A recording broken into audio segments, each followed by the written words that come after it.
Are entrepreneurs stubborn? Obsessed is a better description. There's someone who's coming to see you, counting on you hiring them. And it's up to you to distinguish who's who. I don't believe the customer is always right. I don't. Sometimes if you tell the employees and who's the real story of as is, it never works out. There are customers, if you bring them heaven on earth and unlimited supply of whatever they need, they'll still have a problem. In the beginning, I had 70 locations in the UAE.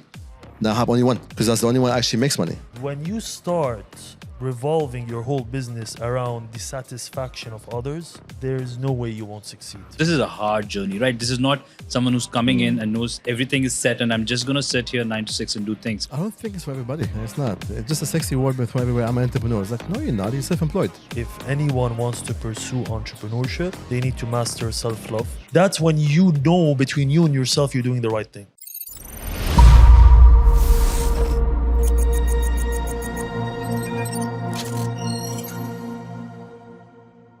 Welcome to the first episode of the No BSness podcast. For me, any successful business is built on one single principle, which is saying no to the BS which exists around you. No BS to the noise around you. No BS to the popularity contest around you. No BS to the seemingly perfect stories which are told to you day in and day out of entrepreneurship. I'm going to talk about all those imperfect, unvarnished truths of building a business as an entrepreneur.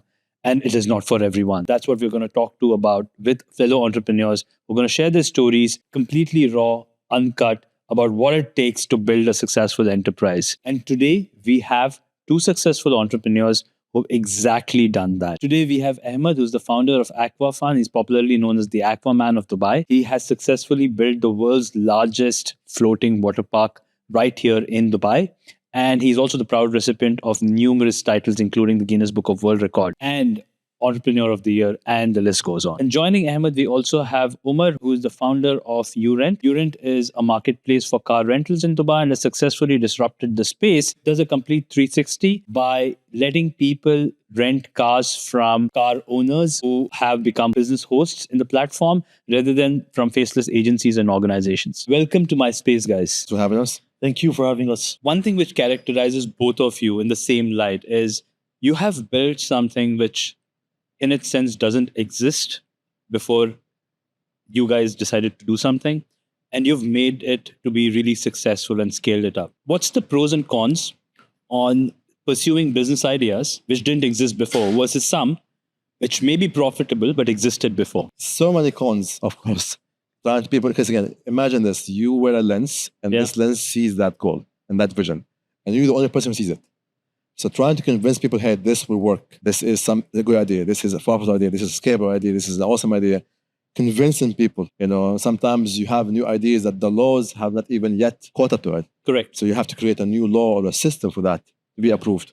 So that's always a challenge. Like when I started doing this almost 13 years ago, what do you mean you want to rent the water? Yeah.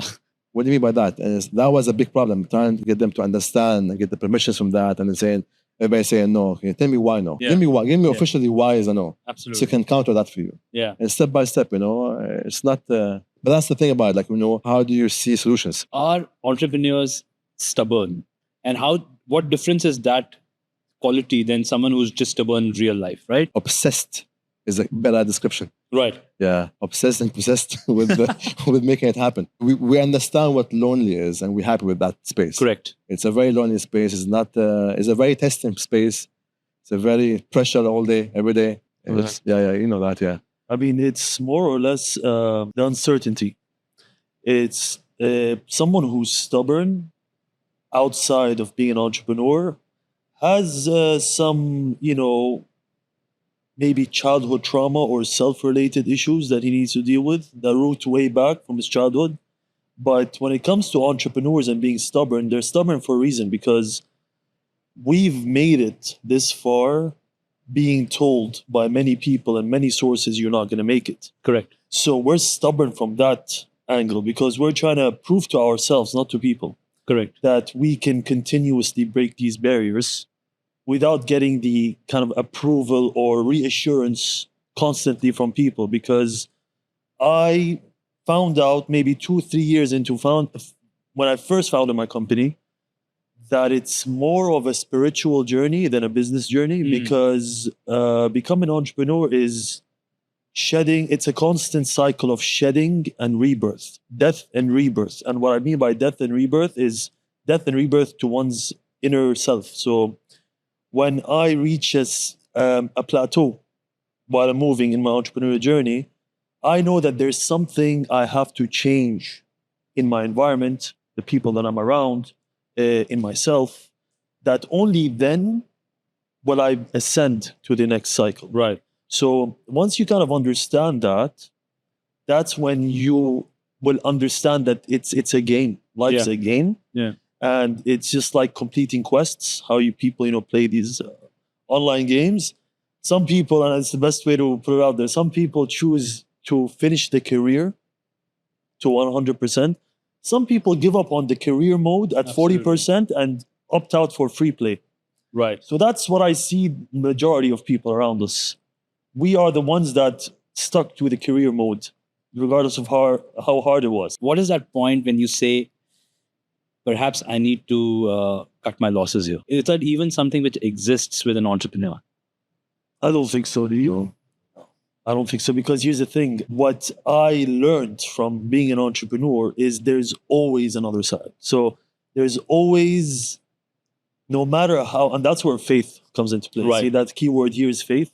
That's where it comes into play, because you will reach a point where everything around you, everything in front of you will tell you, this is it. Yeah. There's nothing beyond this point. You're this close to this pivotal moment. And the problem is some people fold. But I haven't ever seen someone who came up with a ridiculous idea. I mean, take Ahmed as an example. I mean, building a inflatable water park or something, and renting land in sea. It's a sea, not even a plot of land. But what he's achieved is pretty much a prime example of that. I mean, it's something where everyone thought it was stupid. Everyone thought it was impossible. He, at some point, I'm sure, just like myself, reached a point where we started doubting ourselves. Yeah. But once you overcome that and you keep pushing, that's when miracles start happening. Right. And I keyword miracles, Yeah. because I'm sure you can relate to that in terms of not miracles, but things unfold, and between you and yourself, you're like, I knew it. Yeah. I just had to keep pushing. You know Got what I it. mean? And maybe the funny thing is, I've seen other people who are pursuing entrepreneurship in a certain project. They reached a brick wall, a moment where, just like we just said, it's we don't know where to go from here. I want to just give up. Not necessarily does it have to be in what he's working on, but he stumbles upon someone or something that pivots the entire situation into something completely unexpected, and now he's on a whole different trajectory. Yeah. So if it's not what you're working on, life will throw you somewhere else where you're going to elevate even higher. Right. That's what I believe. Right. Speaking of Aqua Fun, Dubai is perhaps the center of some of the best entertainment options, some of the best experiential options. How in the right mind would you think of an idea which would probably compete with all of that and take it to the next level? I'd love to hear that from you, Ahmed. So many ways. The format we see now is me going through keyword pivoting moments, a lot of them, being bankrupt in business, being sued multiple times because of mistakes you did do early in the business. But I think the main one came because of, okay, I skydive. I want to see the government did the palm, did all these big things. I want to be creating something I could see from the sky. So that came up with the idea. Let's write the first thing, the word Dubai. And then when we got the Guinness record for the largest water park in the world, that was, again, same thing. How do you make the biggest statement in the world? It was the Expo time, Expo 2020. So I wrote, I love Expo 2020 Dubai. Massive. Weren't amazing, but then that's the whole thing. Like when people will always root for you until you succeed. So after we did that, till today, I still get war. I still get fights and war from like different entities and so on. So on, Absolutely. trying to sabotage or like slow us down or make us spend more money and so on. So because again, we don't understand the commercial and the emotional return of this. Correct. I think that the genius thing I did is I just never quit, because again, it's always an option, but it's never a choice. True. And that's the powerful thing, because everybody telling you quit. But then, like I said, I've did all this long, and it's very important to have a very high level of self-worth and self-awareness to understand where are you being comparatively pointless, or you're actually doing things forward. Yeah. Because you can do for the ego, I'm gonna do this, but then did that for ego, okay, cool. But you lost all this money. Yeah. So I learned, okay, don't do things just for the ego or for the prestige or just I'm here. No. I'm a businessman. I do what's the ROI of this movement, that movement. And just take from there. How do you actually see people that work for you in this journey? Because I see that you've scaled fairly large in terms of having 870 people who are currently as part of this journey with you. Among this sort of scale, how do you make the choice between the right and the wrong person for this journey? I hire fast and I even fire faster and I promote you fastest. Right. So I hire you, okay, let's try you up, see how you do. If you're not doing very bad, again, it's not personal, it's business. I'll fire you. And I still want you to eat, but not on my table. That's fine with me. Again, I don't want to be, I'll do charity somewhere else. I won't give it to you. That's all, because again, when you have that one bad apple, it ruins the whole thing. It's an energy thing for me. If there's no synergy between all the staff and the people and so on, so you have the same vision, no one will ever have the same vision I have. Obviously, because I'm the owner. But at least if they have somewhat the right things and you have the right incentives to them, because incentivizing people is the very important thing. Two things: be kind and give them money. If you treat them nicely, respectfully, and you make sure they incentivize money every job they do, they get paid for it, then yeah. In your opinion, what's the right kind of person in this startup journey? Because this is a hard journey, right? This is not someone who's coming in and knows everything is set and I'm just going to sit here 9 to 6 and do things. It's not that. They need to be as much bought into your journey as theirs. So what would you mean? I'd like to hear from both of you on that. And I don't want to get the conventional things like, hey, hardworking, loyal, great. I mean, all of that. But what's it that makes them go beyond to actually be a part of a startup journey? What are the right startup employees? Who are the people who are the right ones to start the dance with you? I was once scrolling on Instagram and I saw a reel on Elon Musk being asked the same question. And his answer nailed it, because I finally figured out there's someone out there who's like me, or I'm like someone in his example. He said, I hire based on intuition. And by that, he meant that it's not about the paperwork you're providing. I've never hired on CV, ever. Me too, yeah. It's how I feel and how the person presents themselves and how hungry they come across. Yes, come across. Because there are people who walk in for an interview with an agenda. They're probably going to another interview right after your office. And there's someone who's coming to see you, counting on you hiring them. And it's up to you to distinguish who's who. And in my case, almost, I want to say 100% of the time, but 70% of the time, I would hire based on how I felt after meeting the person. Was I comfortable? Was I not comfortable? Did I have faith in that person? Did I not? But most of the employees that remained with me were hired based on intuition. Now, needless to say, the culture that you have in your workplace is completely up to you from that point onwards. What I mean by is I treat my employees like family. Like they're actually, I don't just ask them to report back to me, but I check up on them. I speak to them. I build a friendship with them to the point where you start seeing their behavior change with you. So if I truly think you give an opportunity to someone, that's one thing. But how that person performs is 100% based on how you treat them, how you invest in them, and what they see you as in their life. You get what you give. Exactly. That's how it is for me. Same thing in AG, man. I'm very aligned, very intuitive. When you walk in, I know exactly what you are first second. But yeah, again, same thing. I have 700 to 800 something staff now. I haven't seen a single CV. Like my top 7 directors, 6 of them are females. Nice. Emotional intelligence, man, is the best thing. Again, culture is very important, because if you have somebody who's make life harder for everybody else, is a problem. And finding the right incentives, like incentivizing people, like for example, here's a simple thing that I do with my staff. If you open now Google reviews, open the JB allocation, we have more than 4,000 reviews. And we are 4.9 stars. The reason why behind that, I just hacked it. It's a very simple thing. Okay, instead of my staff, they deal with the customers every single day. Okay, instead of you trying to get a commission or a tip from each customer, don't do that.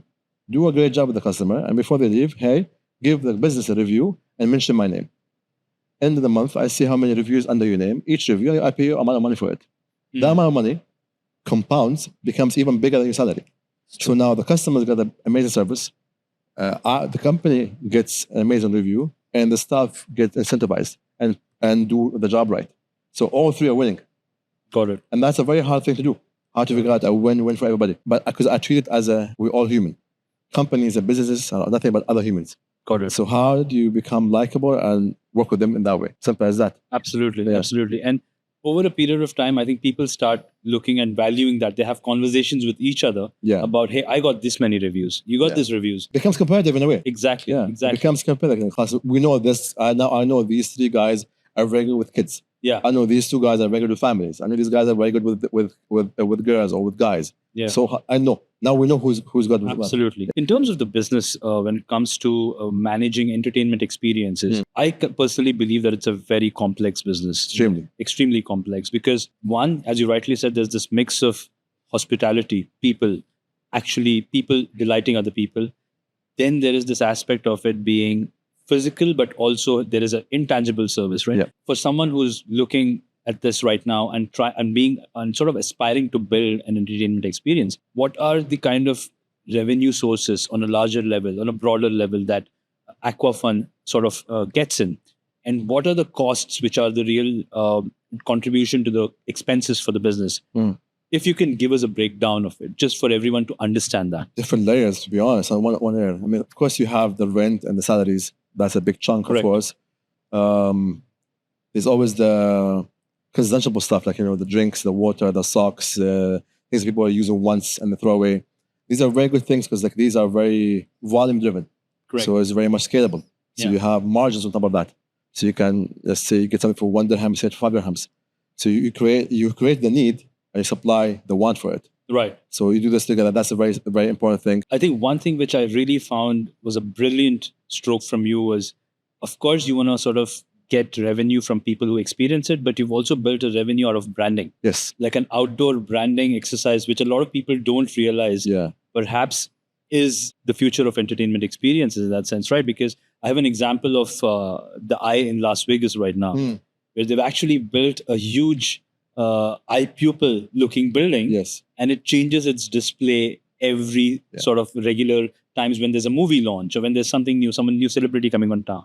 So I think that's something which is very unique to how you've looked at business. Was that your idea? Was that it was basically, it's like Burj Khalifa is doing this. I can do the same thing. Fuck, I said it's impossible to do this. I said, okay, hold my drink, watch me. And then we started doing it. And then it's okay, my house is actually above the place, so I can see the spacing. It's okay, move this, move this, move this, move this, and it works. And then when I show the factory, it's like, how do you do this? It's like, use my brain. Yeah. Don't tell me it's not possible. Tell me how we're going to make it happen. It doesn't have to be perfect, but it could be enough. And that was the powerful thing, because we have one of the best beaches in the world. The backdrop is in Dubai, the whole JBR, we're on the beach. It's very powerful. So that was the exercise. How do we write the branding on that? And now we release, I think, in a couple of weeks. I think by the time it's going to be out, proposals. You can do like, Ahmed loves Sarah. Will you marry me? Her birthday. Absolutely. And all these different things you can do in it. So it's very powerful. So you're selling different experiences based on branding. Exactly. And how quickly can this be changed? 2 days. 2 days. Yeah. Which is like, how? But that's the thing, like you... First question I got. Yeah. But that's the whole thing. Like, even though I have almost 150 anchors, each one is 400 kilos. It's a lot of anchors there. So just move things around. How do you... Okay, guys, here's what I want to do. Go do it. And then now they know. Like, I don't even micromanage anybody. They're going to do it. Sarah is ready. Come see it. And it's a first of its kind. Always. Right. Always first of the kind. That's amazing. That's amazing. But that's the thing with the customer experience and so on and so on. Because again, 4.9 is a very hard number to get. Yes. Extremely hard. Yes. But also I realized one thing, okay, systems in place, right people in place, and then I don't believe the customer is always right. I don't. Right. Because some customers are crazy. Yes. That's true. That's true. And I have this thing, like for me, like, I'm not going to start with the customer against my staff. I never do. Like, listen, no. Like, there were situations that I had before in some applications. A customer will come and be screaming at my staff. And it's like, you conned us, you liars, you this. Like, what happened? It's like, but I have a big signboard with everything in it. Everything is there. Yeah. You know, I have a waiver signed, everything. You didn't read, it's your problem. It's Correct. there. Absolutely. And we do everything possible from our side, like to make sure you're done properly. This guy comes in and complains, I don't want to walk on the sand. You're on the beach. No, you conned me and so on and so on. It's like, I don't like the sand. I don't want to swim there. It's a beach. You need to swim. Yeah. No. See, start complaining about things that like, what are you talking about, bro? It's like giving money back. It's like, no refund. Correct. Oh, I'm going to complain and start screaming at the staff. Very, very rude. That's like, say, what's going on? I want to complain. It's like, okay. Complain to me. Who are you? I'm the owner. Huh? This. Look, 1 second. Did they start to do this? They told you 1, 2, 3, 4? Yes, they told me.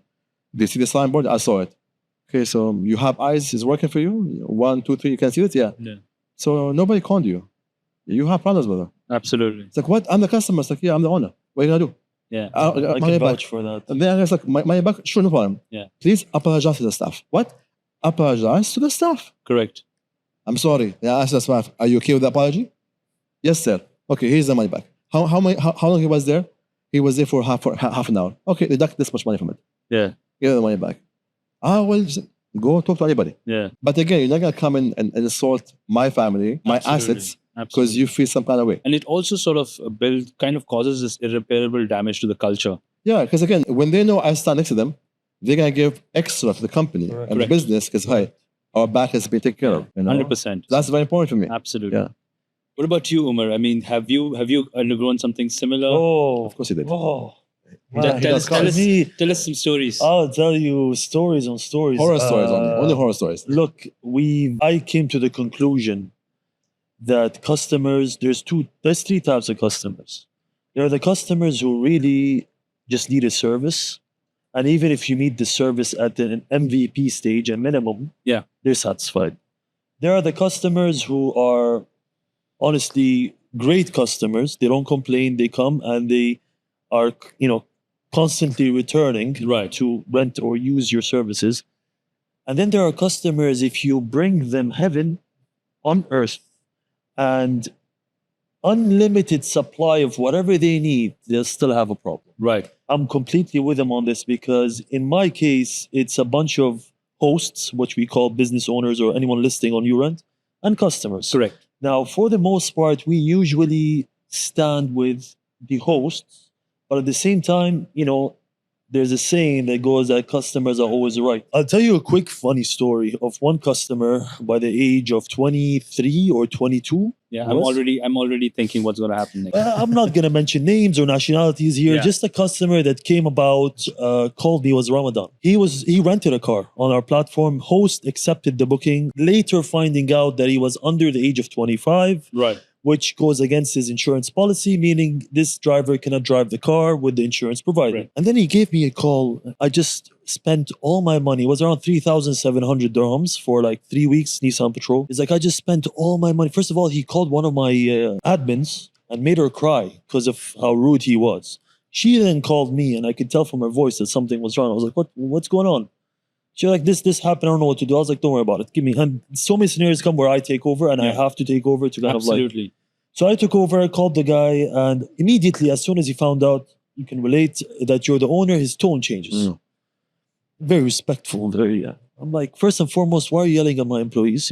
They're human just like you. And nothing, if you think you're going to get anything from us, yelling and being angry, trust me, bro, you're lucky if you get a refund. True. Yeah. So I had to show him that who he's dealing with, we're not going to abide by his, terms and conditions. Right. And again, terms and conditions is what saves our bums in every business, because as soon as they accept, it's there. There's no complaints, He calls me, is like, my mom's on a wheelchair and my dad's very old. First of all, I don't even think about how that made sense given he was 22, and he was like, they're flying in and my mom has cancer. So I was like, wow, that's a serious situation. Yeah. They're coming to visit me for a week and I need a car and I spent all my money. I was like, don't worry about it. Called one of my good friends who was a host at Urent. I told him, listen, this is the situation. Please make an exception and give him a car. So it was from a different host. This host he was like, I'm not giving any car to anyone below 25. I was like, fine. So I still had the money. So all the customers pay us. We pay out the hosts every week. So I called, I made a few phone calls, found one guy who was a gentleman, a good friend of mine, long-term friend of mine, and he decided to give him the same car for the same price, delivered. All is good. Thank you so much. Everything was, great. And then I was like, keep in touch with me. Don't talk to anyone of my admins. Anything that happens, extensions, cancellations, you speak to So me. you got him a different car. I got him a different car from a different host, and then that same money he paid, I paid out to that Got host. it. 4 days pass, and I wake up for Fajr prayers, and it was Ramadan, like I said, and I see my phone is like 18 missed calls, and it was from that same host. In the morning. 4 a.m., 3 a.m., 4 a.m. Yeah, 18 missed calls. I'm like, what on earth happened? Gave him a call. He was like, I'm really sorry to have called you this time, but this customer of yours was stopped at Oman border along with 5 other cars trying to steal. All 5 cars together was like a whole kind of mafia. Hmm. And I was like, just woke up and I'm like, is this a dream or is this real life? And I don't know how to act. And honestly speaking, it was how I would look to the host and not about the customer. Because it was like, what happened happened. Turns out it was a whole scheme that they planned. And funny enough, I was talking to him every day and he was, medicating. Needless to say, the host that gave him the car is very well connected with Oman police. And he immediately tracked it from the radar that it lost signal. And before reaching the border, he called one of his friends who was a different officer to go to the border and wait for the car with the plate number XYZ. Right. So God knows what would have happened if that Did not officer happen. wasn't- Yeah. So came, obviously what ended up happening was they threw him in jail for 3 weeks. But what the host lost, now in the end of the day, the host understood that things happen, and I told him, listen, I'm ready to whatever compensation you need, because it was one of these detrimental moments in my business. It was the first theft attempt. Needless to say, 9 more happened after. So what ended up, where the loss was is that 60 days confiscated by Dubai police for forensics. They found things in the car that needed further investigation. But what really annoyed me is that guy coming out of jail had the decency to write a whole essay on Google review saying of how we mistreated him. And then we just replied to the same review indicating that he was in jail for 3 weeks, and we just heard that you were basically laying it clears the on place, the yeah. floor It is. for the public to see. Right. You know, Yeah. when it comes to reviews, you have to be calm and contained as a business owner. You cannot be aggressive. You cannot be angry. As hard as that is not to do, Yeah. it's impossible. Correct. But you have to, because in the end of the day, that's how you will maintain respect from all parties. Yeah. You know what I mean? So Absolutely. that's one of the few stories that 100%. happened with us. But yeah, What I really found interesting, I think both the sides is, I think when we have our heads to the wall and the only people we can turn to are people from unexpected quarters, like hosts for you, correct. right? For employees, sometimes if you tell the employees and hosts the real story of as is, rather than trying to sugarcoat or keeping information out from them, it never works out. It actually 100%. works out best when you tell them, hey, this is the situation, let's deal with it together. Yeah. But it's detrimental when employees make mistakes True. and they are scared to tell you. So that's why I really invested in is telling them, guys, Openness. if you crashed your car yesterday, I want to know about it. Right. You know what I mean? Because that obviously plays a role in their emotional state, how they perform. Yeah. And I can't be sitting there questioning why this guy is being the way he is. See, I cannot tolerate negative energy. Right. I'm one of these people where if I am treated in a negative way, I know how to kind of like realign Take it my around. inner emotions to where I'm positive and I push it on the side. But Yeah. I can sense when an employee walks in if something's going on. Got it. I can just pick it up. So It's a sixth sense. yes, it's a sixth sense that you obviously build with time. Absolutely. And entrepreneurship opens that eye. Correct. And I think you would agree with it, where it's a sixth sense. Correct. For the most part, I Yeah. mean, it's getting the employees to the position where they feel very comfortable sharing everything with you. In the space that you are, Umar, I mean, it's a space which is fairly populated, right? There's conventional transport services, right? And then there are these new age Kareems and Ubers of the world. Why would you think of bringing another business model to this already populated space? Beautiful. Give us your whys. It was when I lived in Toronto for 7 years. So I have an industrial engineering background. I studied at the University of Toronto. I did my master's in entrepreneurship and leadership. And during my time there, I picked up on an app called Turo. Right. And Turo was a private car rent where you would list your own car. Yeah. And I was renting Porsche 911s, older models, 2012, 13, 11, for $200 a day. And I was That's what college does to us. Isn't it? Yeah, this is like, I was like, I'm driving a Porsche for $200 a day, you know, Right. where if you rent out a Charger or a Dodge from Avis or Thrifty, you're paying that with insurance even more probably per day. So I just loved the idea of getting to know the individual who then I built a relationship with, who then gave me even discounted rates, and so on and so forth. So I loved the idea of the whole peer-to-peer interaction. And when I was there, immediately I thought about replicating the idea here.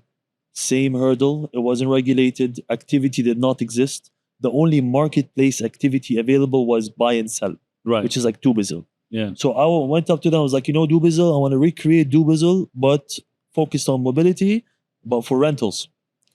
Took a year and 7 months of being in the RTA every week for them to kind of be open to license me. Got it. So why I decided is because I saw a gap in the market. The gap being, if you come to Dubai and you rent a car, it's from an aggregator. You don't know where the car is coming from. You're Right. renting from Easy Hire, Karasti, all these very good. Hats off to them, honestly. I mean, they're doing a very good job with what they're doing. But I wanted to add control. And what I mean by control is you as a business owner who Yeah. has a car rental, yacht rental, and again, the pivot of having 8 categories. So we do cars, yachts, chauffeur, limousine, helicopters, yachts, jet skis, ATVs. We're adding scooters and bicycles. Yeah. So creating employment for Yeah. people like yourself who would Yeah. want to invest in a boat, a bicycle, a car, and monetize it. Yeah. Next is I built a platform that is digitalizing the traditional space. Meaning, if you have a business, you have a location, you have 10 employees, Yeah. you can fire half your employees, close your office, work remotely using our dashboard. So we have a fleet management system. You have Right. your own username and password. You log in, you manage your fleet. You're converting conventional brick and mortar business. Exactly. You basically could be, as you rightly said, an Airbnb for Mobility. or you could even be a Shopify, if that makes sense. right? Correct. But for the most part, the difference here is you as a business are competing with 140 others on the platform. Right. You all have rating systems. You Mm. all have reviews on your profiles. All your fleets are listed. I can negotiate the price. Tell you, I want to rent a Lambo. Yeah. Tell you, listen, 2,500, and you have it listed for 2,700. You don't So have to call us. No, you go to your garage, update price, edit, put 2,500, approve. Real time, he can book it for 25. The platform takes a percentage of these commissions. 15%. 15% of the commission. And then we're obviously going to scale it. We just added feature your vehicle, feature your profile. which is more on the advertising side. Correct. That's the business. Everything that marketplaces do to scale the revenue streams, but I think the home run for us will be a subscription model. Right. So just like how Dubizzle makes you pay to list a car for sale now, Yeah, 200 dirhams, that's insane. But we have a plan to implement a package, let's say bronze, silver, platinum, Yeah. where you're allowed to list an X amount of cars and then unlimited and you pay a monthly subscription. Got it. But yeah, we've proved the concept, but now it's more or less scaling. We're just trying to expand and Expand scale. that further. From a entertainment experiences point of view, the experience that you have currently is purely physical in nature, right? People have to be there, spend time there. And is that by intent, or do you see in the future that the digital and the physical experiences will merge for entertainment? For this business, it's physical. Right. For this type, because it's about them, because we are in the business of creating happy memories. So that means, okay, how you create happy, that means activities. Right. So it's like, how do you have fun under the sun?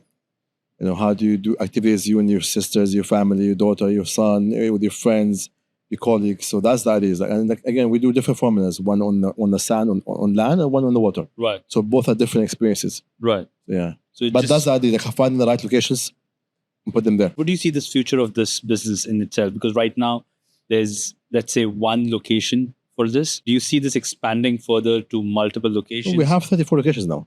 Right. Now it's like, how to make bigger locations. Got it. Yeah. So now the next, I think, next destination is KSA, Saudi Arabia. That's where the money is now. We want to focus more on that right now. Got it. Yeah, that and Egypt. Egypt maybe on off. We're still debating that, but Saudi Arabia is where it is. Is it possible to take an existing space and transport it to another part? And That's is the it an idea. events business or a experience business? We build up the whole thing. It's like a circus. Right. We can move it from place to place easily. Right. I can pack up the whole thing, some containers, and go somewhere else tomorrow. Right. It's not a big deal. But that's the whole thing. Like it's finding the right locations. Because you do with these things, you do not want to be a destination. You want to be convenient. So be in a place that there's already traffic. Got it. Because I can put this one now in Jabal Ali, amazing beach, but no one's gonna be there. No one's going to be there. So no, put it in a place that there's actually business. Don't look at this as a destination business. No. Look at this as a business which already has destinations there. Yes. So there's people there. You provide them this extra service because the beach is full of people. That Yeah. means all dollar signs sitting down doing nothing. Got So it. give them something to do. That's my move from their pocket to my pocket. Yeah. And so that's the whole idea behind it. I did read somewhere, Ahmed, that you mentioned when you were looking for this idea, you initially saw you were on a yacht party Mm. and you got bored. Very bored. And this actually was a culmination of the fact that can I do a business which doesn't get as boring as a yacht party? I don't drink. I don't smoke. I don't care about what's happening at the party. Right. I was like, and again, I'm dyslexic, so I'm very visual. So Yeah. I'm sitting in the back. It's like, I wish there's something like a slide to go from here on the water, be funny. And then I'm thinking like slide sideways and then the S shape. I'm just all in my head. Right. And then start talking to my suppliers, like, yeah, we can do that. Yeah. And that was the first part of the business, like doing that, Associating or connecting with an existing yacht. customizing slides for yachts. That was the beginning. Interesting. Very interesting. And then it's okay, let me do a pool in the back because you have jellyfish. Yeah. I'll do with a pool with a mesh under, so protect you from we call them the sea pools. Right. So that was how we started making money in the beginning. Why did you choose the floating park over the yacht? Same thing, because I'm on the beach, same thing, sitting down, and I hear this father say, I wish there's something for my kids to do on the beach so I can have some quiet time. Got it. And I said, okay, let's research that. So again, what I did is nothing new. I just copy paste and elevate. Yeah. And I made a brand. Yeah. And I made an emotion behind it. I made it more bigger and more. Scale is bigger. Right. Not only scale, not only size, emotion, system, touch and feel, brand, social media. Within the existing experience right now, because Yes. people have to, let's say, buy a ticket and then take an Yes. experience. I think the second thing that you mentioned was give them special experiences like maybe proposals or wedding. Yeah. What else do you think would you be able to add to this larger experience? Do you see? A lot of things. Yeah, a lot of things. Yeah. Like birthday parties, corporate events, I can say proposals, just a good day out with you and your family. Yeah. School trips. So all these things are all like different lines of money. In terms of, let's say, the larger events business or experience business, Dubai actually shows the world what to do right now. There's a lot of things, installations, experiences, buildings which are unbelievable. I mean, some years ago that wouldn't even have been possible. It's possible. Where do you see, in your opinion and your vision, where do you see Dubai in terms of the next generation of entertainment or event experiences? Let's say 2030 or 2035. Yeah. What do you think would be the kind of experiences which maybe my kids would probably have? It's gonna be crazy because again, I think there's 4 pillars. I remember 2 of them: sport and tourism is the biggest ones Yes, for Dubai. 'Cause correct. again, Dubai we have no petrol. Yeah. Our money come from tourism and trading, Right. export and re-importing. That's it. That's how we make money. You know our country from the airport. Yes. Yes. So when you enter the airport, you see the quality of the airport, the service. You can go from the door or plane to the door of Uber within 15, 20 minutes. Correct. That's unheard of. The infrastructures, the hotels, the lifestyle, the whole thing, the whole 360. Because other countries are now, like Qatar, Saudi Arabia, Kuwait, they are throwing money at it, Correct. but they don't have what we have. It's the infrastructure and the people.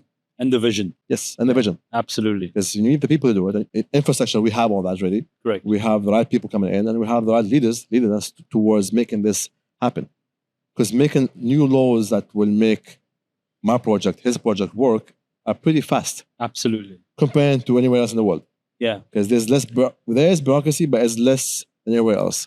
Absolutely. I think it's going to be just wilder and wilder. Wilder and wilder. Yeah. And speaking of wilder, do you think electric and self-driving cars in itself? Because right now there's this whole news about Dubai testing self-driving cars on roads, and it is actually very close to becoming reality. How do you see this business? What do you see as potential, number one? And how do you see that business getting implemented or getting incorporated in Urent as a larger business? Cool. So honestly, I'm not a fan of EV cars. Let's just put it out there.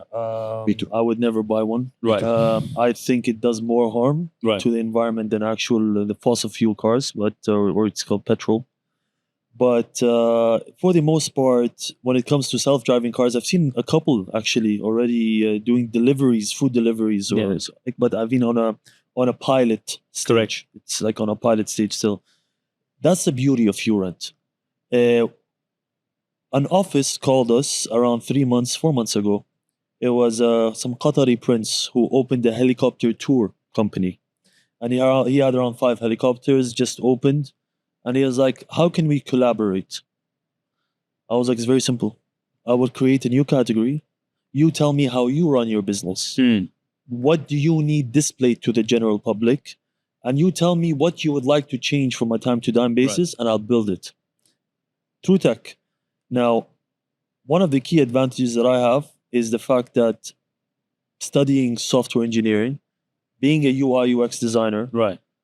my own developers cannot, excuse my language, bullshit me. Yeah. So if I were to ask them to develop something, I know the timeline, I know how long it's supposed to take, and I assist them and I work with them on getting it done. So it takes us 2 weeks to build a new category. Right. So for these self-driving taxis, for example, it would just be as simple as the RTA telling us, or whoever's the company offering. I doubt it's going to be anyone but RTA for now offering that service. Correct.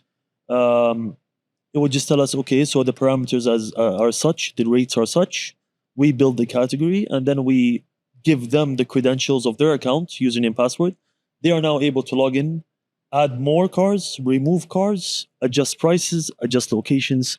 They are now in full control of their business. So we take their business online using Urent.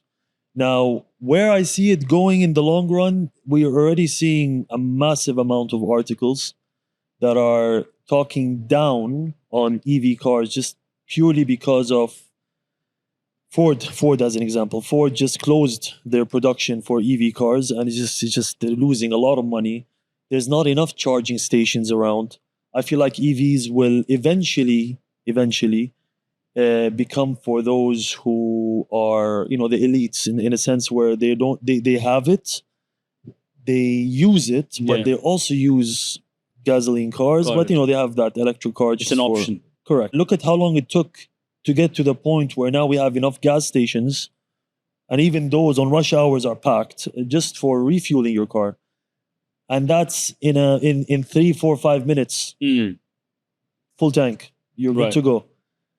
Who on earth is going to have the time to sit in a station for 2 hours to recharge their car? It's going to slow down business for Uber. It's going to slow down business for Kareem. It's going to slow down business for taxis, because you're already seeing RTA Teslas. Yeah. So I think more or less it's a trend that people are following. Is it in business language, is it sustainable and profitable? Unless you're in the charging station industry, I'll tell you, go for it. But if you're in the EV car industry, it's not something that you see as sustainable, sort of becoming a mass movement. Yeah, definitely not. In my opinion, I could be wrong, but that's my opinion. In a larger sense, right, a lot of ideas when they start out look very different from when they actually become reality. And different moments, we start out with an assumption, but we pivot. We try to change things. We say, hey, I was trying to do A, but I think it'll actually become A2.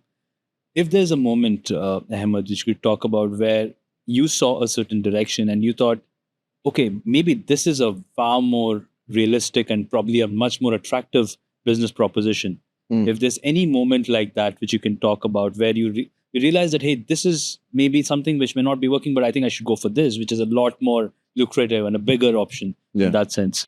All the time. Like I'll be doing something, I say, I think it's good, but actually bad. So I just, okay, let's cut losses. Come back. Many times that happens. And then sometimes, for example, we had a section in the business for rentals. We stopped it. Right. Because it was just a bad idea. Right. We thought it was going to be a good idea, but then while we moving from a place to a place, breaking the assets, logistics, and pay insurance for the place, and patients are happy with the place, cancel the whole thing. So a lot of times, you do things. For me, I don't call it losing, it's just more of learning. okay, we've learned many ways of why this will not work here and why this will work here. So now we know what works. In the beginning, I had 70 locations in Dubai. Right. Now I have only one. Sorry, 70 locations in the UAE. Right. Now I have only one. Yeah.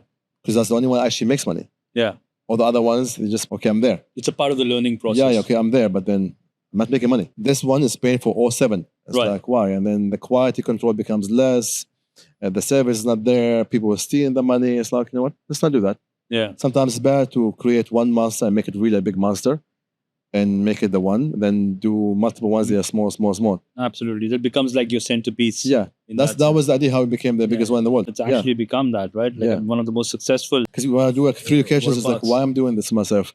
Pay 3 different rents and have the 3 different locations that have to go in 3 different places, and then there's so many moving objects. Like, I have this location. Let's go bigger here. It's working. Why not actually do Exactly. more? Yeah. That this one, we know it works. Yeah. Let's make it bigger. Yeah.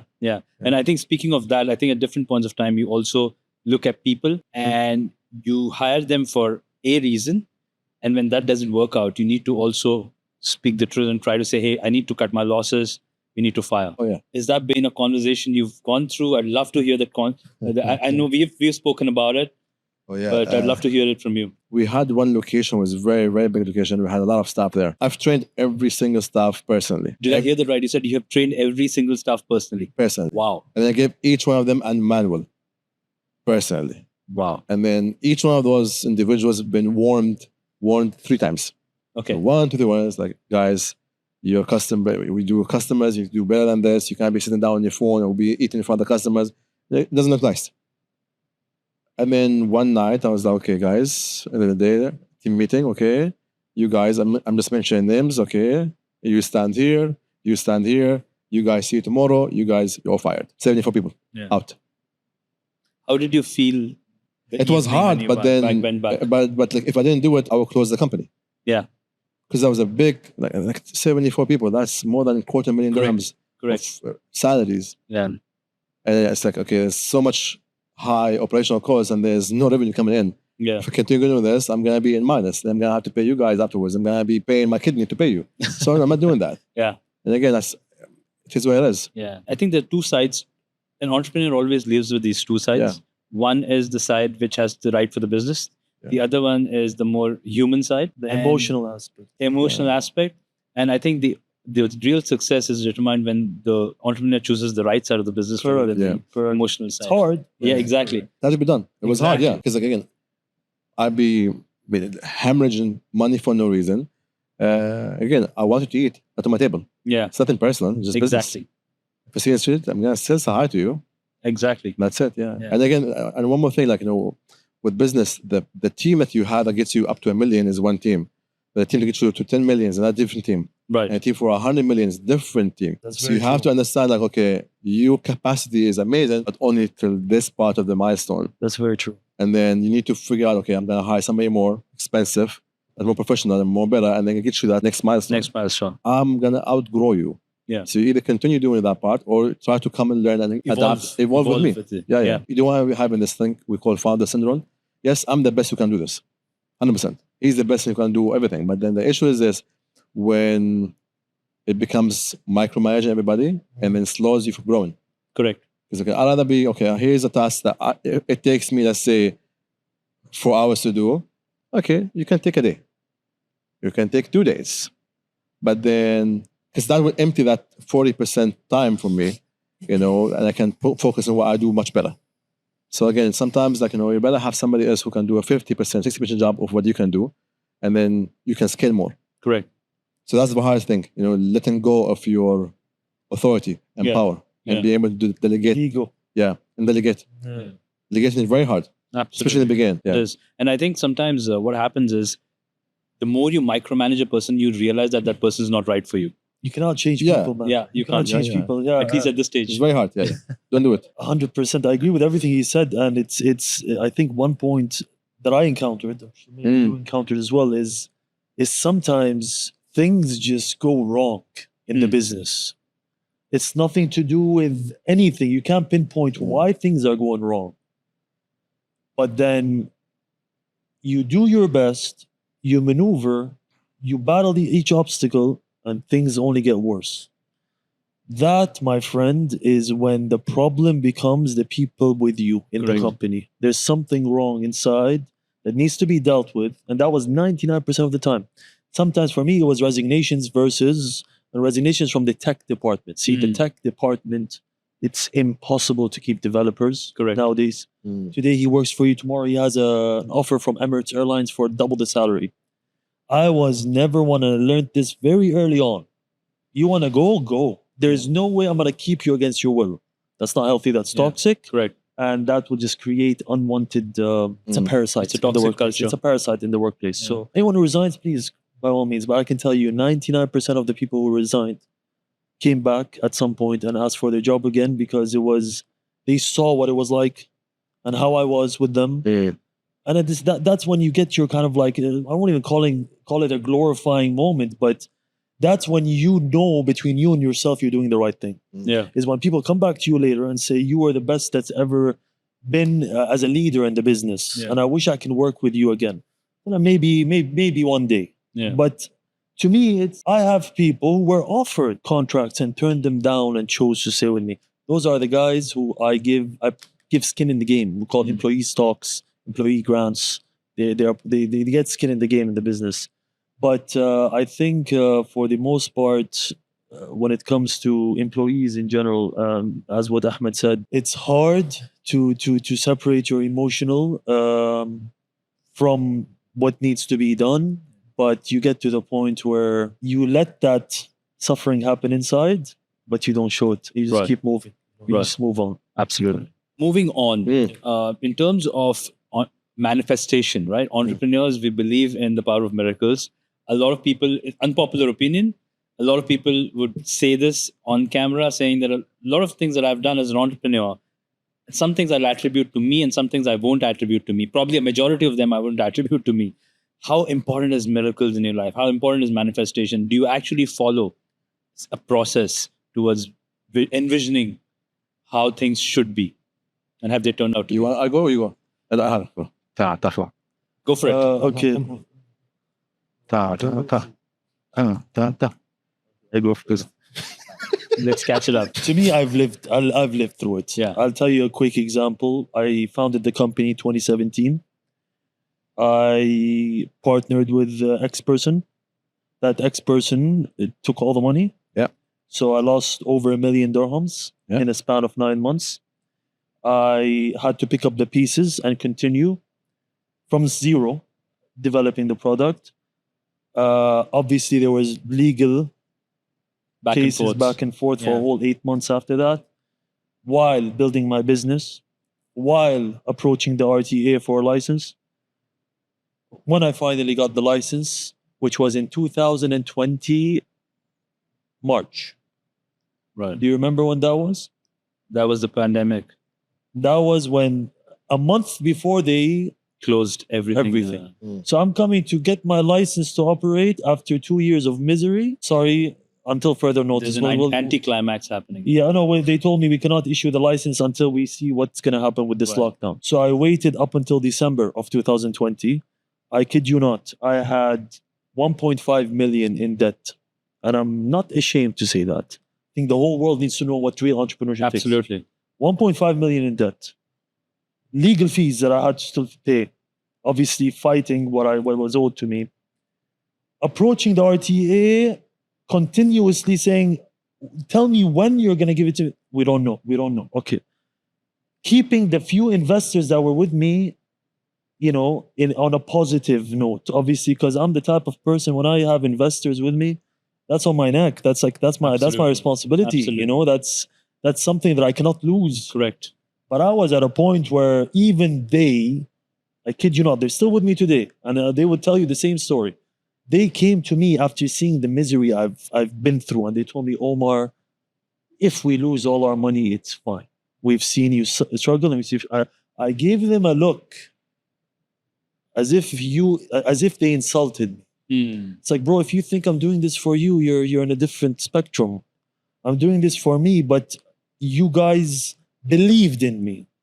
So if I flop, forget how you guys see me, it's how I see myself. Right. You know what I mean? So I kept pushing. December comes around, RTA calls me, boom. we can give you the license. I was 1.5 million in debt, no money to my name, 3 months overdue on my car loan payments. They wanted to repossess my car. Obviously, that was my only method of transportation. And I started from a point where there's no family help, it was just me. And my family thought I was crazy to take it this far. Let's just put it this way, you know? January comes around, similar to his story of knocking on doors. I was trying to raise money to launch my business for over a year with no luck, purely because all the investors would say, oh, well, it's not a safe space. Mobility is a very, it's a COVID heavy business, and like there's lockdowns and social distancing right now. So yeah, it's out of fashion. I will never forget, I had a friend who is a well-known car rental company in Dubai who believed in me, gave me 70 cars from his company. He was the only host on board. I sat with him for a coffee and I was just telling him, I don't know what to do. I don't know. And it was after New Year's. I had the license. I was okay to launch. I launched my business, brother, with one full stack developer that was with me that I couldn't afford to keep for another month, and I had to leave to Pakistan. That's where he was from. His whole family's visas were expired, so there was no choice. He had to leave. I launched my business with 70 cars on board just to tell myself I launched it. Right. With all these problems. Within 10 days of launching my business, I'm telling you 10 days, I already had 7 bookings on the platform from these 70 cars. And the first booking I got, I had to pull over on Al Khil. I got an anxiety attack. I started shaking and I didn't know how to process it. I was like, this is real. This is the first day in 3 years that my business has completed a transaction. Right. 7 days after that incident, I had a phone ring from a friend who said, are you still looking for investment? And at that point, I was like, man, I'm so drained. I'm so burnt out. I just want to tell him no. Yeah. But I was like, yeah, sure, man. Who do you have? He's like, I know someone who's actively investing. Funny enough, I meet with that person, Hilton JBR. That's where I sat with him. He's with me today as well. Within 2 hours of meeting him, he did not flinch. He did not even like nod, smile, nothing. So I was like, bro, I don't know what to, I walked out. I had a CFO who was also an investor in the company, Greg, my partner. We walked out of the meeting, we looked at each other, and he was Russian. So like Russians have that nonchalant expression, you know what I mean? Especially the big businessmen. Yeah. So we looked at each other. We're like, no, we have no idea if this guy's even interested. Right.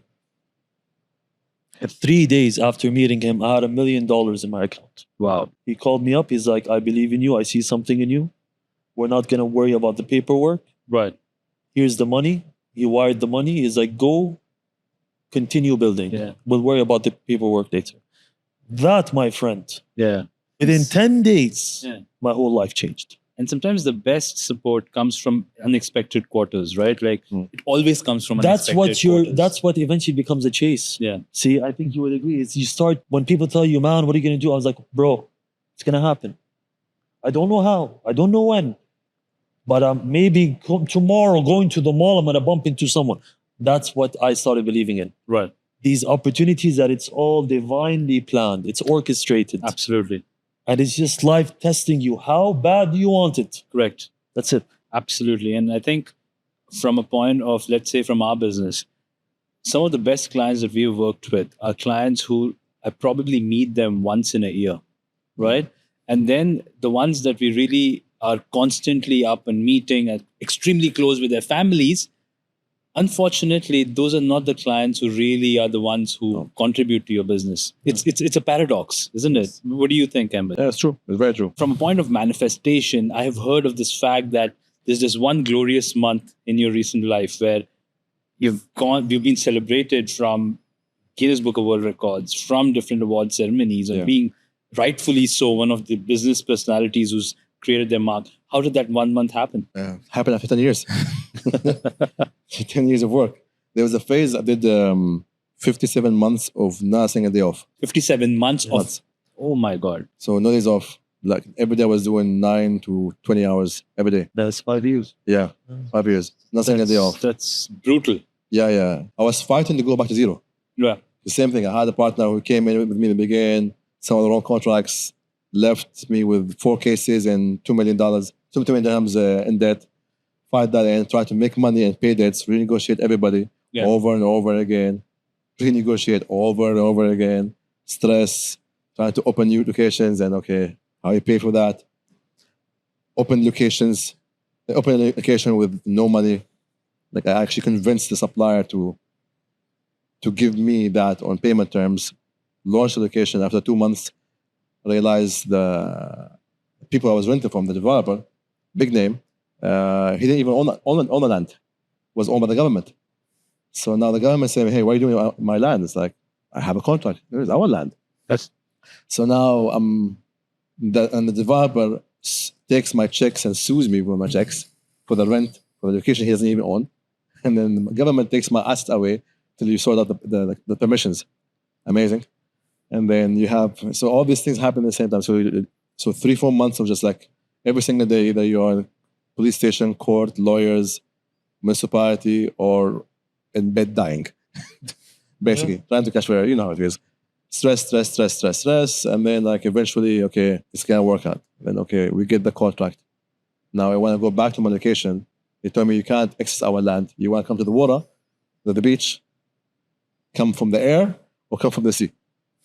Literally, that's what he told me. I was like, okay. So I parked in Barasti, the there, with my games who were all taken away in Algo Sales, with a small generator, and like over the night, 101 times with a jet ski, tow it from that place to there. And then for 13 days, fixing 3,200 holes. And then pour it up there. And in that month or 40 days, we made all the money that I needed to cover all my debts in that month. Wow. Yeah. But then continue from there, you know. I continue. I'm still till now. Never stops. Yeah, never stops. But then, and that's when I got the Guinness for record. Right. After those fights. So sorry before that. So like I was a ghost. So I didn't have social media. I wasn't public anywhere. Nothing. Quiet. Just doing my thing. And I was like, you know what? I had a situation. I was either I'm gonna get bankrupt or I'm gonna go 5 times bigger. I was more toward getting bankrupt.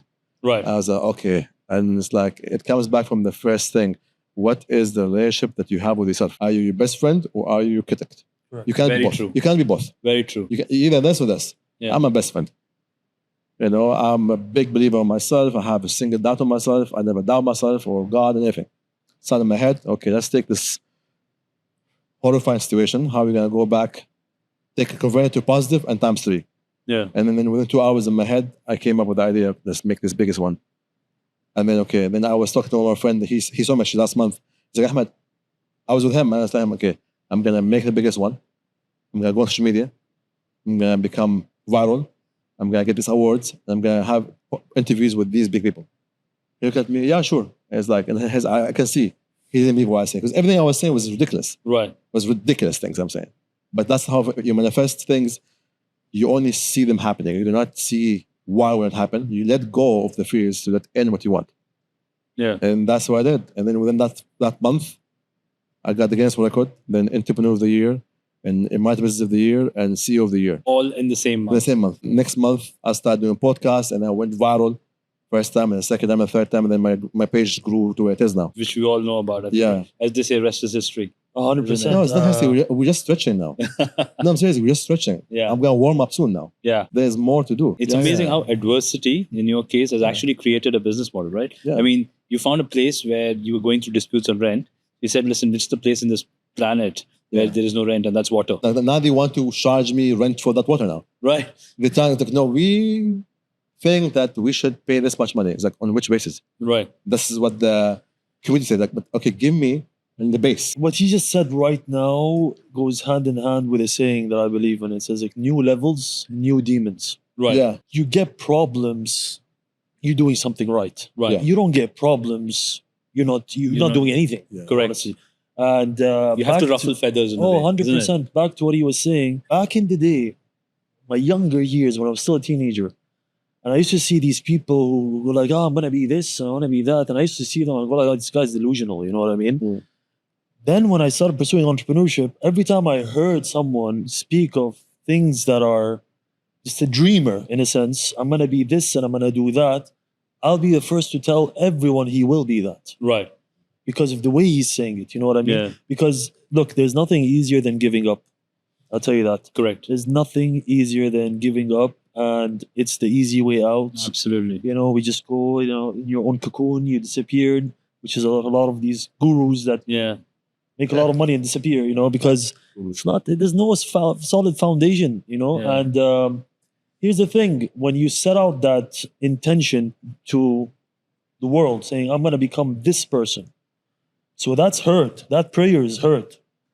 And it just becomes a process of throwing things at you to mold you into the person you need to be to acquire that. Right. You know what I mean? So whenever things aren't happening in my life, it only means that I'm still in the oven. I'm being cooked. Right. You know what I mean? By forces that I cannot see. Because so many times there's delays and delays and it becomes so frustrating. Like my whole life's been delays with, especially with contracts now that I'm working with on a government scale and so on and so forth. It becomes a point where it no longer becomes frustrating. You start understanding, okay, it's just not my time yet. Right. There's something I'm going to have to learn. 2 months pass. You go like, okay, so this happened. I learned this. This is no longer there. Now it makes sense. So it really becomes a game. It becomes, you're just waiting for things to happen so that puzzle becomes clearer. Right. And I think you would agree with me, but it gets to the point where even when problems start happening, you go like, that's reassurance that I'm on the right path. Just zoom out. Right. You have to. Yeah, always don't be emotionally charged. Just like, it's look at the macro. Absolutely. You can't be impulsive, like with reactions. Oh man, I was the worst. When it comes to becoming impulsive with decisions, I lost a lot of money doing that. I lost a lot of opportunities doing that. And I learned the most difficult kind of game in the world of entrepreneurship is being calm and contained. And, for example, when something great happened, let's say 2 weeks ago, and it was after a very tough journey of, molding, I would call it, some molding process of myself. Instead of being excited, I was scared. You know what I mean? It wasn't that excitement that was supposed to be there became anxiety. Right. And that anxiety translates to what? Shedding. Yeah. I'm now being exposed to what's coming. And between you and yourself, you go like, okay, I've worked so hard and I've waited so long for this. I can't mess it up.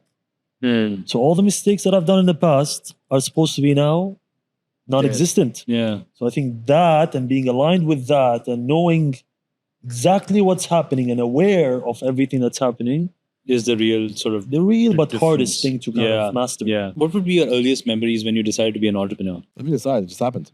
Never ever? Early in your life, you never thought of being one? I know I was always very competitive. Right. That start from there. I was thrown into the situation. I had to recreate myself.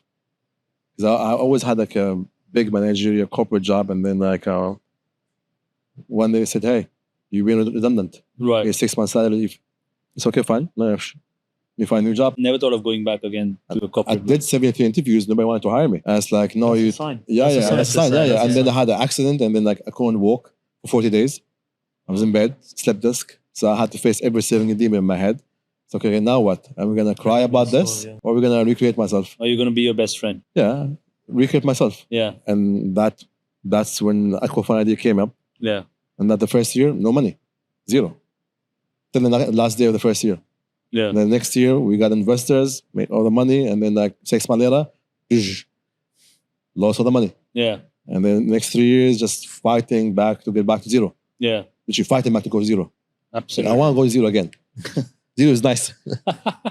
So yeah, but now like I know same for him. Like we can go broke today. Wouldn't matter. Yeah. It wouldn't break you. Yeah, Yeah. 6 months later, I'll be millionaire again.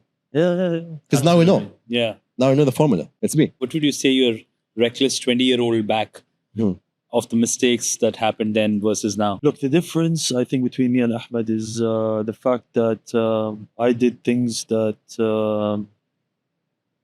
no one bright or in the right mind You'd be surprised. would have done. You'd be surprised, bro. Yeah, no. I just don't talk about them. That's all. No, but in a sense where I have to admit, being in corporate teaches you fundamentals. No. Listen, No. fundamental. I know what you Go mean. there. I come back to you. It Go there. teaches you fundamentals of how to deal with people, How to what it must conduct be. yourself in a professional Exactly. space. I never spent a day in corporate, and how my entrepreneur world started actually it roots back to my childhood. Right. So I was a troublemaker as a kid. My father gave me the best education, the best life I could ask for. He's like, anything beyond education, you need to earn. Right.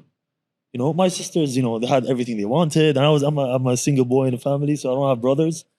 So I think it's the way my father raised me. And my father told me, you want something? Get good grades. And I was barely passing. Barely passing. I went to Shwefat. From 5th grade up until 10th grade, I was barely passing. And then the pivotal moment was in 10th grade. I'll never forget it. I was 15 years old, 14, 15. And I was fed up because it was when the PS3 came out, I think. And all my friends had it and they already had games and I was still saving money to buy that PS3 because my father was like, you're getting 56, 57, and your friends are getting 90s and 80s. You don't deserve a PS3. I was like, okay, you know what? Cool. Let me do what I can. Omar, find a way to make money. And it started off with a puppy. I got a puppy as a gift. I walked him one day. I walked him on the street. Someone stopped by and said, oh, that's a beautiful puppy. Where do you buy it from? I looked at him and I looked at the puppy. I was like, it's for sale. He was like, how much? I was like, 7,000. It was a German Shepherd. I just threw a number. I don't even know, like, don't ask me how, but the guy ended up taking the puppy. I went back home without a puppy and I put 5,000 in my pocket. Now I was 5,000, I was 15. I was like, man, I'm a millionaire. You know what I mean? The first time I had that much money in my pocket. So I went home. My father came back, and obviously my father came back. We had a very rough kind of relationship just purely because of the disappointments that I kept pushing his way. I mean, he kept trying to. He didn't leave a stone unturned to try to put me on the right path. You know? But I had the wrong friends, wrong influence, you name it. Right. So I took that 5,000 and it was like my favorite moment. I was like, man, that was that easy. Rang a bell. Was BBM days, BlackBerry. Right. You'd be surprised that by the time I graduated high school, I'd made 700,000 dirhams. Nice. And my mom went crazy because she thought I was earning it in a non-legitimate way. You know, she's like, "What are you doing?" And I was very transparent, and it got to the point where my father became my business partner. He asked me how. Really? We had a storage unit outside the house that was supposed to be a room, Right. but we utilized it as storage. I grew the operation to where I was keeping 30 puppies at a time, 40 puppies at a time. And I learned the ethics of business there because I was scammed many times. I was given litter of puppies who were sick, who kept dying. So I learned all the nits and grits of business in that business. And basically ended up renting out that room from my father. And I paid him 5,000 a month for it. You know what I mean? And I really was running something. And I kept doing it when I went to Canada Right. after graduating. But then that turned to motorcycle business. So I started buying and selling motorcycles. Right. So I already had that entrepreneurial mind because of not having anything that I wanted given to Got me. it. So I started working for it. So that's where really it clicked for me. The need of actually things. Is where The it started. need, and I think it's the me craving independence. Got it. I craved independence because I obviously, I was surrounded by a lot of kids who were just spoiled. And if there's one thing I want to thank my father for today, Yeah. it's the fact that he didn't spoil me. Yeah. Where he could have. Yeah. He never gave me anything. Yeah. Because he knew that this would trigger something in me to where now I've become self-sustainable. But at the same time, I'm the whole conversation with me and we're best friends now. Right. There's no father-son relation. We're just best friends, Mm. And that Changed into what changed today the whole it is. dynamic. Right. Yes. I want to have one single unpopular advice from an entrepreneur to another. I don't want when I say unpopular, I do not want the regular, hey, work hard and play hard, because those are things which I think are fairly vanilla, right? So first with you, Ahmed, give us one unpopular advice which you would perhaps give to another aspiring entrepreneur like you, a gutsy entrepreneur like you. I don't think it's for everybody. Right. It's not. It's not. It's just a sexy word for everywhere. I'm an entrepreneur. It's like, no, you're not. You're self-employed. Right. You're a technician. Right. You're not you're not. Absolutely. That's the other thing. People, like, do you really want to be an entrepreneur? Because again, are you gonna do the hours? Lonely, testing, emotionally tested all the time, physically tested all the time? Because it's not for everybody. So you have to understand your motive. Is it only just money? Because you will lose very fast, very fast. Just money for you. It's not gonna work out. What is at the end of the tunnel? What tunnel? There's no tunnel. It's a journey. Yeah, it's not the journey. It's the company. And the most important company is you and yourself. So you need to have that beautiful company, you and yourself. The first relationship, you and yourself, how are you? Can you be alone? Because you're going to be alone a lot. You know, are you ready to say no to go out and do these things or not? Because I said no to everything. Okay, I don't smoke, I don't drink, I don't party. I don't hang out with anybody. My rules is like, do you make me happier, healthier, wealthier? Yes? Come over. No? Stay home. So you have to be very, very conscious about your setting, your mindset and resetting. Does being an entrepreneur make you more conscious of yourself? Every single step. Your thoughts, your emotions, your vibration, your everything. Very conscious. So you have to have control about these things. Yeah. Because being impulsive, I was the same thing when I was younger. I was these things before, but you learn, okay.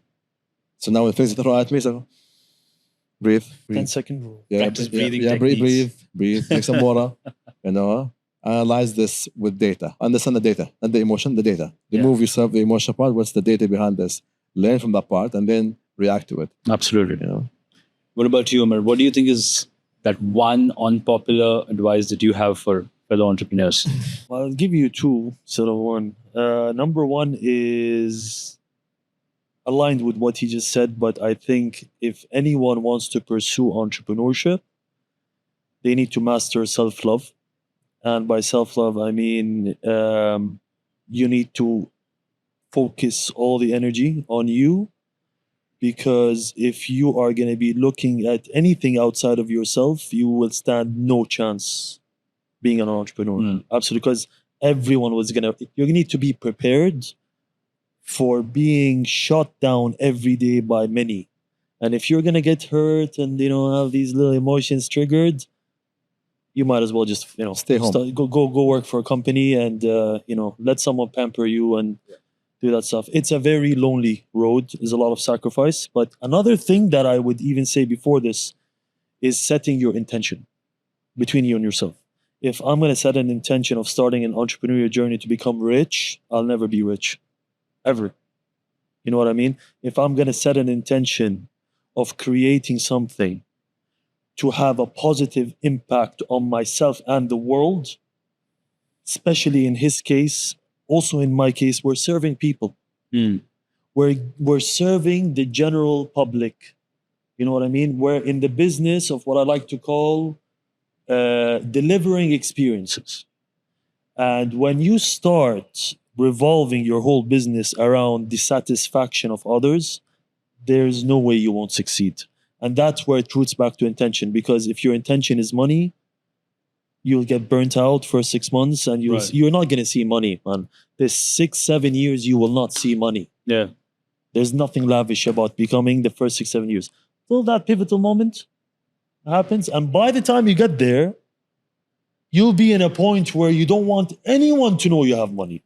Because you've seen enough. Yeah. You've seen enough of, as in people and their intentions and what they want. So you just want peace.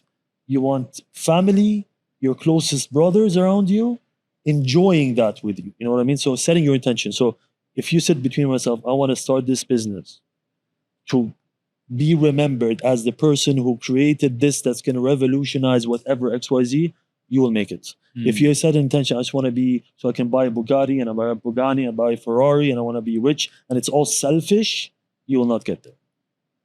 Fair enough. Cool. Yeah. Thank you for being here. Thank you. It was a for pleasure having to us. have all you guys here. And I know that we're all headed for a nice dinner. So take care, guys. Thank you. Thank you for so having much. us. Thank you. And just like that, we finished our first episode.